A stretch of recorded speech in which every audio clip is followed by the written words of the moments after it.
38th parallel, while the United States accepted the surrender of the Japanese in the South. 38th parallel was never meant to be a political boundary nor a division of country. It was merely established to designate areas of responsibility. So in May of 1948, elections were held in the South, and this man, Dr. Sung-Moon Rhee, was elected the first president of the Republic of Korea. In September of that same year, the Soviet Union appointed Kim Il-sung to be the first premier of communist North Korea. He reigned for approximately 46 years until his death in July of 1994. His eldest son, Kim Jong-il, succeeded him to power. This was to be the first father-to-son succession of power ever to take place in a communist country. Despite negotiations and attempts to reunify the Korean Peninsula, on the 25th of June 1950, North Korea launched a massive surprise attack on the South. This ensuing war lasted over 3 years and cost over 2 million people their lives. Within 1 month of the attack, North Korean forces had captured most of the Korean Peninsula. Coalition forces were finally able to stop the North Korean Army's advance near the city of Pusan.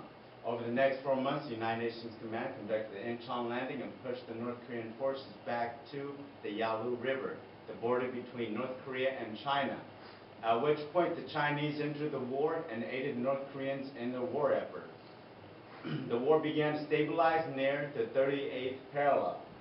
Although a permanent settlement has not yet been reached, on the 27th of July 1953, military commanders of the United Nations Command, the Korean People's Army, and the Chinese People's Volunteers signed an armistice or ceasefire agreement to end fighting. This agreement is still in effect today. This white dotted line represents the military demarcation line. Under the provisions of the armistice, all military commanders were ordered to pull back their troops 2,000 meters from the last point of hostile contact, thus creating a 4-kilometer wide, 241-kilometer long demilitarized zone. T3 here is used by the Secretary of UNCMAC for Colonel level officer talks. The T represents temporary. It's been temporary here for about 58 or so plus years. T2 here is the MAC building. We will be visiting that shortly. T1 is the Neutral Nations Supervisor, is used by the Neutral Nations Supervisory Commission for their weekly meetings. The gray building to the immediate left of that is it was used by the former Czech and Polish NSC, however they no longer do so. Behind Conference Row here, in the distance, you'll see North Korea's Visitor Center, also known as the Panmunga. It also serves as a 2-man guard post. If you'll notice, the 3rd story of that building is slightly different from the rest of the building. This is because in 1994, that story was added to make it taller than the original Freedom House that once stood behind you. However, during the reconstruction of the Freedom House, the decision was made to make the 2 buildings the same height, so we wouldn't have a skyscraper war here at the JSA.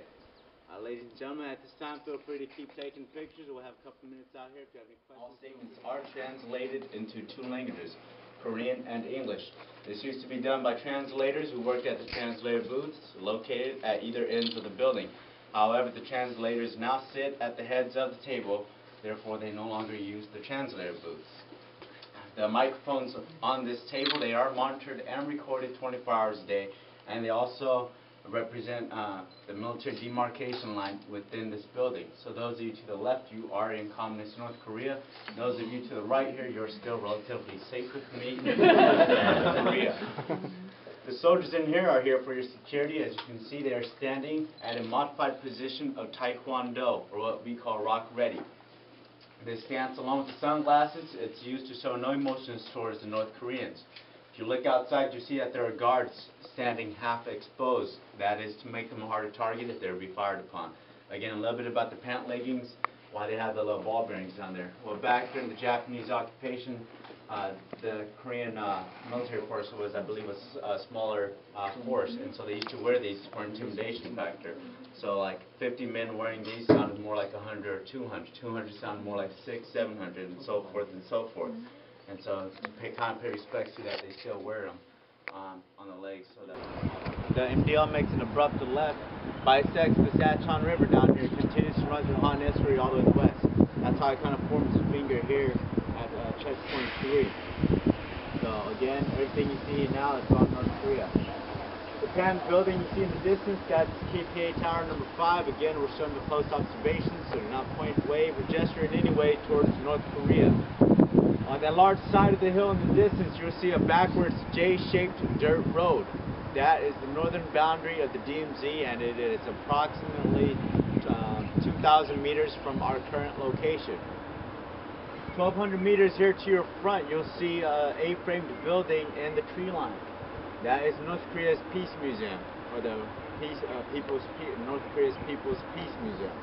It was, again, it's ironically named the Peace Museum because it houses 2 of the axes used in the 1976 axe murder incident.